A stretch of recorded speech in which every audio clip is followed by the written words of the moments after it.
पूजाय विवेकानन्दसूरये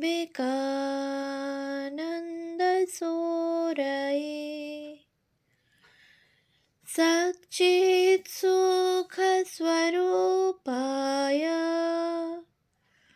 स्वामिने तापहारिणे। পূজনীয় স্বামী গম্ভীরানন্দজি মহারাজের রচনা যুগনায়ক বিবেকানন্দ প্রথম খণ্ড গ্রন্থ থেকে পাঠ। পৃষ্ঠা সংখ্যা ২৬। উষার আলো। নবপ্রসূত শিশুর সহিত তাহার পিতামহ দুর্গাচরণের অবয়বগত সাদৃশ্য দেখিয়া অনেকে চমৎকৃত হইলেন। সূতিকাগারে প্রবেশ করিয়া জনৈকা দুর্গাপ্রসাদ সহোদরা বলিয়া উঠিলেন, এ যে ঠিক সেই দুর্গাপ্রসাদ, মায়া কাটাতে পারেনি, তাই আবার নাতি হয়ে জন্মেছে। তাই নামকরণের সময় কেহ কেহ বলিলেন, নবজাতকের নাম হোক দুর্গা দাস। কিন্তু মাতা ভুবনেশ্বরী কিছুকাল নীরব স্নেহদৃষ্টিতে পুত্রের চক্ষে স্বীয় চক্ষু নিবদ্ধ রাখিয়া বলিলেন, নাম, এর নাম বীরেশ্বর। ইহাতে সকলেই প্রীত হইয়া সেদিন হইতে তাহাকে বীরেশ্বর বা সংক্ষেপে বিলে বলিয়া ডাকিতে লাগিলেন। উহাই হইল বীরেশ্বরের প্রসাদে লব্ধ পুত্রের আদরের ডাকনাম। কিন্তু সর্বসাধারণের জন্য পোশাকি ভালো নাম স্থির হইল নরেন্দ্রনাথ। সুন্দর সবল গৌরবর্ণ হাস্যময় শিশু মায়ের ক্রোড় সুশোভিত করিয়াছে। নিমেষ শূন্য দৃষ্টিতে ভুবনেশ্বরী দেখেন তাহার বহু আকাঙ্ক্ষিত দীর্ঘ প্রার্থনার নিধি আদরের দুলালকে, আর গর্বে ভরিয়া ওঠে তাহার বুক। চক্ষে প্রবাহিত হয় আনন্দের অশ্রু। কিন্তু এ তো সাধারণ শিশু নয়, ইহার ভিতর যে লুক্কায়িত আছে এক অদম্য বিরাট শক্তি, যাহার স্ফুরণে আত্মবিস্মৃত হিন্দু সমাজে নবচেতনার পুলক জাগিবে।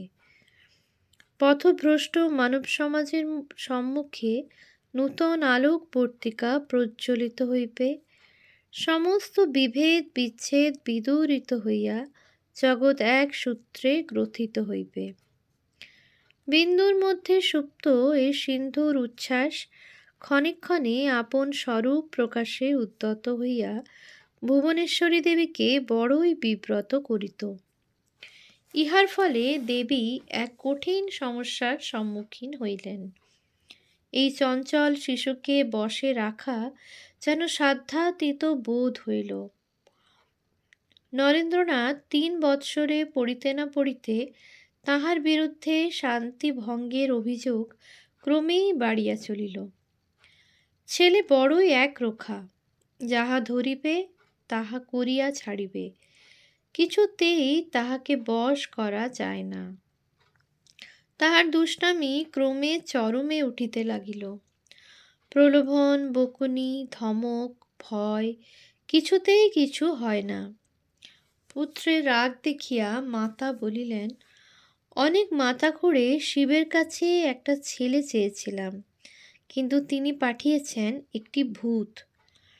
অবশেষে তিনি ছেলের ক্রোধ প্রশমনের এক অদ্ভুত উপায় আবিষ্কার করিলেন। কিছুতেই না পারিলে তিনি বিলের মাথায় হুড়হুড় করিয়া জল ঢালিয়া দিতেন আর জপ করিতেন শিব শিব। আবার ভয় দেখাইতেন, যদি দুষ্টামি করিস তবে শিব আর তোকে কৈলাসে যেতে দেবেন না। ছেলে অমনি চিৎকার বন্ধ করিয়া শান্ত হইত। অনেক কাল পরে যখন স্বামীজির কোনো পাশ্চাত্য শিষ্যা ভুবনেশ্বরী দেবীকে প্রশ্ন করিতেন, আচ্ছা, স্বামীজি তাহলে ছোটবেলায় বড় দুষ্ট ছিলেন? মাতা তাহাতে উত্তর দিতেন, বলো কি গো, তাকে দেখবার জন্য দুটো ঝি অষ্টপ্রহর তার সঙ্গে সঙ্গে ঘুরত। তিনি আরও বলিতেন, ছেলেবেলা থেকে নরেনের একটা মস্ত বড় দোষ ছিল। কোনো কারণে রাগ হলে আর তার জ্ঞান থাকত না। বাড়ির আসবাবপত্র ভেঙে চুরে তছনছ করত। চঞ্চল শিশুর কিন্তু একটি গুণ ছিল, সকলেই ছিল তাহার আত্মীয়। যে কেহ হাত বাড়াইয়া তাহাকে ক্রোড়ে লইতে চাইত, সে বিনা দ্বিধায় তাহারই ক্রোড়ে বসিত। নরেন্দ্রনাথ চিরদিনই ছিলেন মিষ্ট ব্যবহারের বশ, কড়া কথা মোটেই সহ্য করিতে পারিতেন না। বুদ্ধি বিকাশের পর সাধু ভিখারির প্রতি তাহার একটা স্বাভাবিক আকর্ষণ দেখা গেল। তাহারা আসিলে তিনি তাহাদের নিকট ছুটিয়া যাইতেন, কেহ আটকাইতে পারিত না, আর তাহাদিগকে অদেয় কিছুই ছিল না। একদিন নূতন কাপড় পরিয়া সঙ্গীদের সহিত ক্রীড়ারত আছেন, এমন সময় দ্বারে শব্দ হইল, নারায়ণ হরি। অমনি নরেন্দ্র সেখানে উপস্থিত হইলেন। আগন্তুক বস্ত্র ভিক্ষা করিল।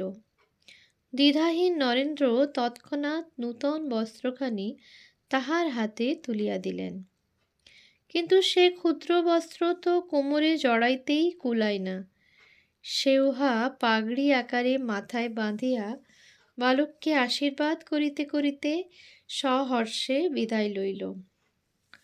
তখন দত্তগৃহে অর্থী সমাগম প্রায়ই হইত।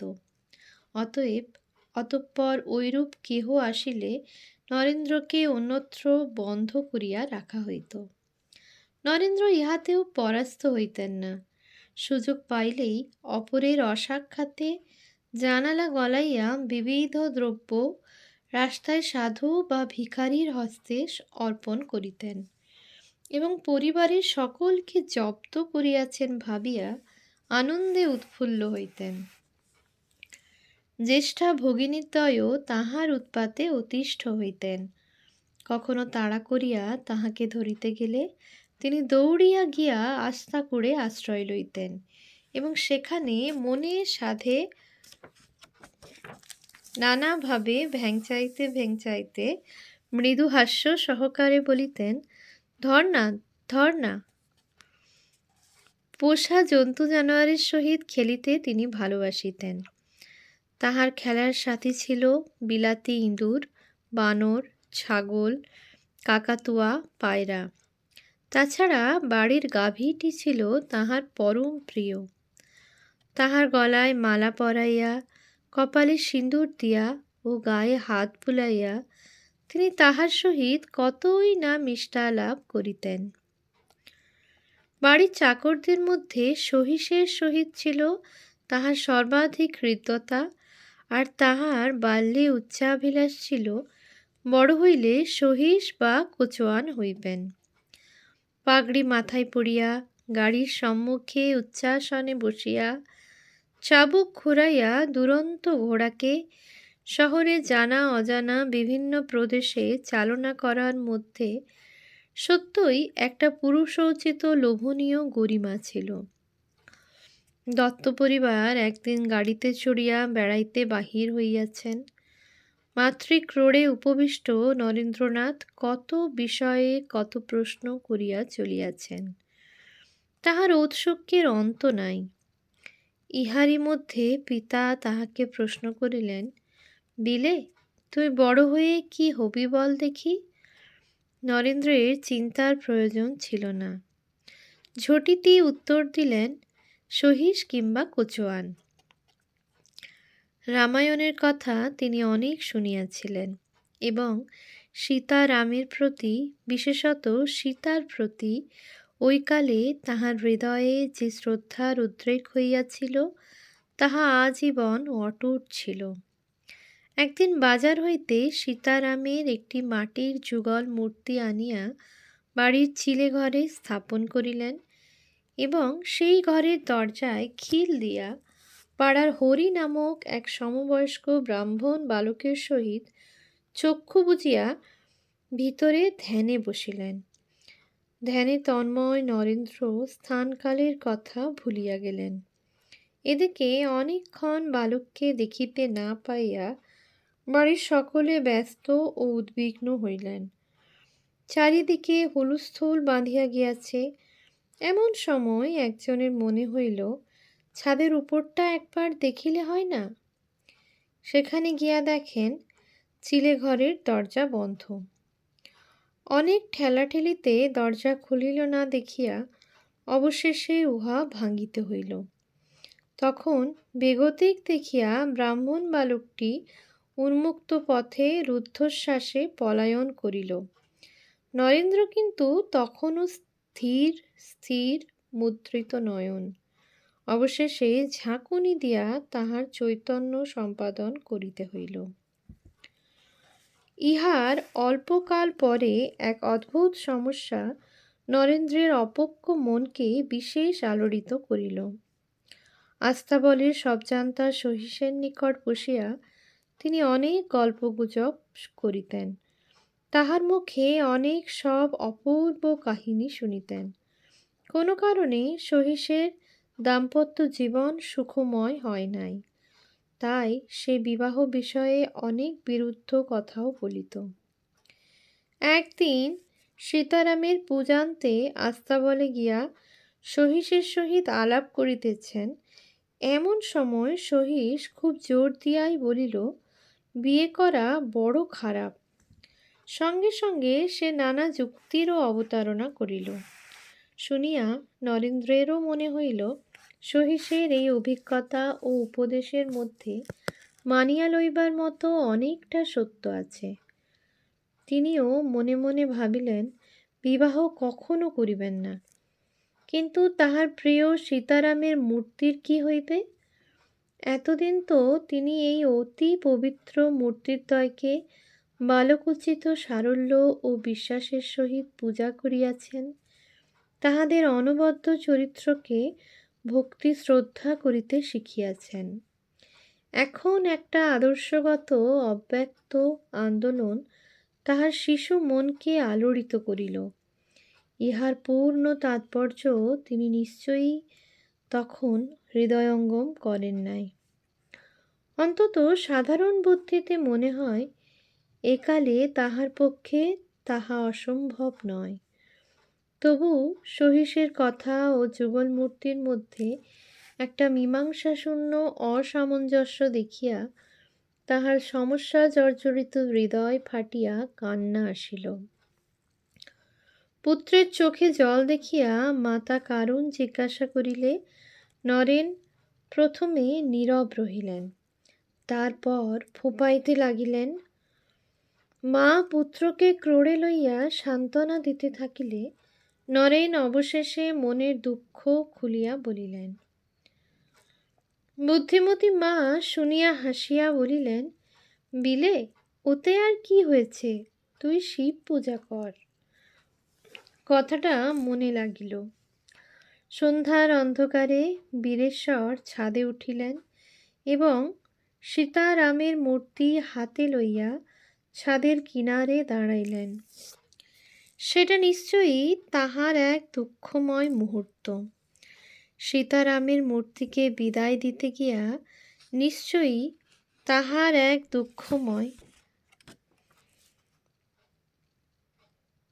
মুহূর্ত। সীতারামের মূর্তিকে বিদায় দিতে গিয়া নিশ্চয়ই তাহার হৃদয় দুঃখে উদ্বেলিত হইয়াছিল। হয়তো বা একটা গভীর দীর্ঘ নিঃশ্বাস অজ্ঞাতসারে নির্গত হইয়া শূন্যে বিলীন হইয়া গিয়াছিল। পর মুহূর্তে সে যুগল মূর্তি নিম্নের কঠিন রাস্তায় পড়িয়া চুরমার হইয়া গেল।